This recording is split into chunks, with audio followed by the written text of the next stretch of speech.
हरिमुखे म्हणा पुण्याची गणना कोण करी. असं म्हणणाऱ्या आमच्या येळेगावातल्या बाया एकदा आषाढी वारी सोहळ्यामध्ये आळंदीवरून पंढरीला निघाल्या आणि मग त्यांचा पहिला मुक्काम पुण्यात झाला. आणि एक म्हातारी दुसऱ्या म्हातारीला म्हणाली, अगं बघ बघ बघ, केवढ्या त्या माड्या, केवढ्या त्या गाड्या, केवढ्या त्या बिल्डिंगा. म्हणूनच माऊली हरिपाठात म्हणते ग, पुण्याची गणना कोण करी. कशी करता येईल पुण्याची गणना? पुन्हा तर एवढं मोठं आहे. विठाला विठाला विठाला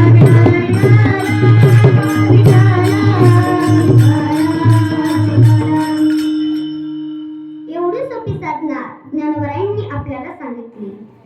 नका नाही तुम्हाला ज्ञानेश्वरी वाचता आली, नका तुम्ही अमृतानुभव वाचू, नका तुम्ही चांगदेव 65 वाचू, ज्ञानेश्वरी तरी वाचा. नाही जमत ज्ञानेश्वरी वाचायला तर ज्ञानेश्वर महाराजांनी आपल्याला सोपी साधना सांगितली. ती साधना हरिपाठात आहे. त्यातही एक म्हणाला, ओ ताई, नाही जमत आम्हाला हरिपाठ म्हणायला. बरं जाऊ द्या, नका म्हणू हरिपाठ, पण एक ओवी सांगते. ती ओवी तुम्ही जर ऐकली तर निश्चित तुमचा फायदा झाल्याशिवाय राहणार नाही. काय साधन आहे सांगू का तुम्हाला? ऐका. ते आज कीर्तन रूपी सेवेसाठी निवडलेल्या अभंगाच्या पहिल्या